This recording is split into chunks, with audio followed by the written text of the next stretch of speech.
Hello बच्चों, let's see the question. No menstruation cycle occurs. ठीक है, तो ये क्या बोल रहा है क्वेश्चन कि मेंस्ट्रुएशन साइकिल नहीं होता कब।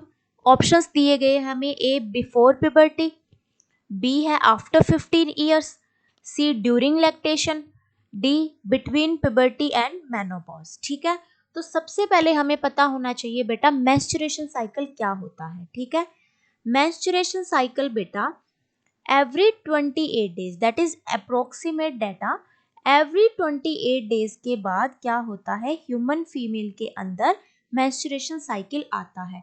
वो आता कैसे है, ओवरी के अंदर बेटा कुछ प्रीमोर्डियल फॉलिकल्स होते हैं, उनके ऊपर फॉलिकुलर स्टिमुलेटिंग हार्मोन वर्क करता है, उनकी ग्रोथ होती है। पहले प्राइमरी फॉलिकल बनता है, then secondary follicle, then tertiary follicle, then mature follicle जिसे हम बोलते हैं ग्राफियन फॉलिकल। ठीक है, अब ये सारा प्रोसीजर कहाँ हो रहा है बेटा, इन बिटवीन द ओवरी।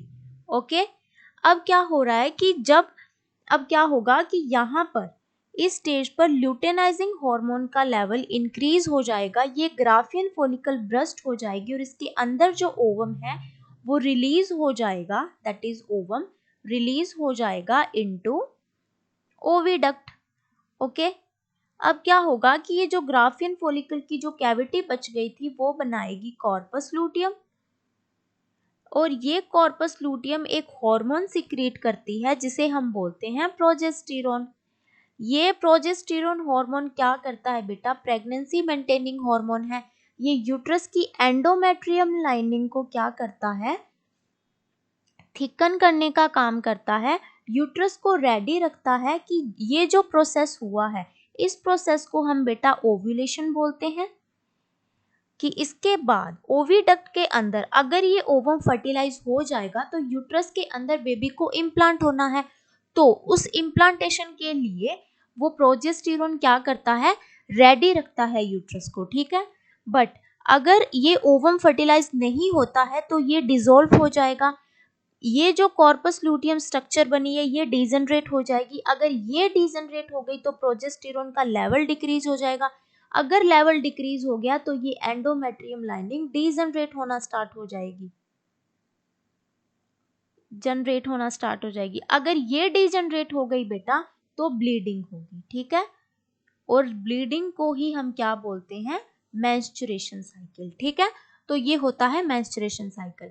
अब ये क्या होता है, ये स्टार्ट कब होता है बेटा, ये रिप्रोडक्टिव एज का, जब रिप्रोडक्टिव एज होती है फीमेल की उसके अंदर ये स्टार्ट होता है। रिप्रोडक्टिव एज कब तक रहती है बेटा, प्यूबर्टी से स्टार्ट होती है, और जब फीमेल 50 ईयर्स 45 टू 50 ईयर्स के अंदर क्या होता है, एग की प्रोडक्शन बंद हो जाती है, एग ही नहीं बनेगा, ओवम रिलीज ही नहीं होगा, कहाँ से फर्टिलाइज होगा बेटा, ये हार्मोन इनका लेवल थोड़ा कम हो जाता है, तो अगर ये रिलीज नहीं होगा यहाँ से एग बनेगा ही नहीं बेटा, इनका लेवल ही कम हो जाएगा, यहाँ तक कुछ आएगा ही नहीं, प्रोसीजर ही नहीं होगा, तो मेंस्ट्रुएशन साइकिल कैसे होगा।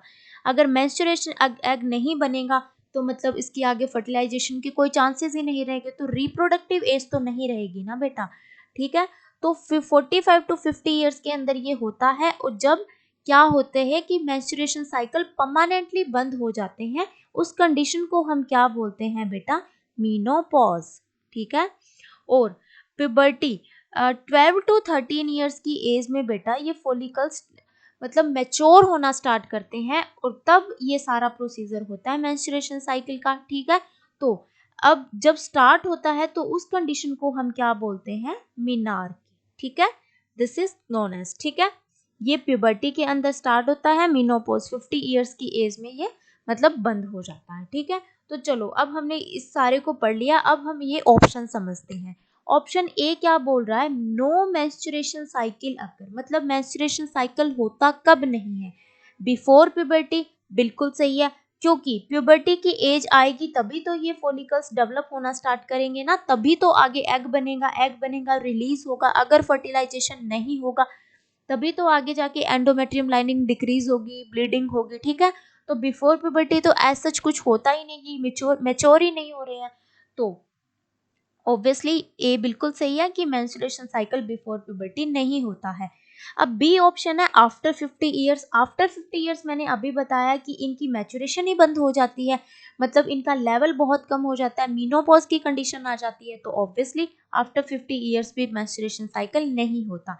ड्यूरिंग लैक्टेशन, लैक्टेशन क्या होता है बेटा, चाइल्ड बर्थ के बाद मतलब जो न्यू बॉर्न बेबी है, इन्फेंट है, उसको मम्मा मतलब अपना मतलब दूध पिलाते हैं, ठीक है, उसे हम लैक्टेशन बोलते हैं। तो उस टाइम क्या होता है बेटा, कुछ हार्मोन्स होते हैं, वो इन हार्मोन की प्रोडक्शन को थोड़ा कम कर देते हैं, ठीक है।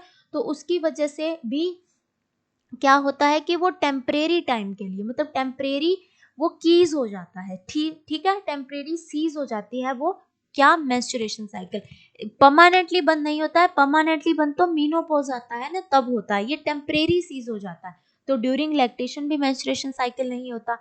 अब डी ऑप्शन क्या बोलता है, between puberty and menopause. Between puberty and menopause क्या है बेटा, दिस इज रिप्रोडक्टिव एज। इस रिप्रोडक्टिव एज के अंदर डेफिनेटली क्या होगा, मेंस्ट्रुएशन साइकिल होगा। यहाँ पे पूछ रहा है कि नो मेंस्ट्रुएशन साइकिल, तो मतलब बिटवीन प्यूबर्टी एंड मेनोपॉज तब मेंस्ट्रुएशन साइकिल होता है, तो ये वाला ऑप्शन अपना गलत हो जाता है। So A B and C these are correct. So option B is the correct option. Thank you बच्चों and all the very best.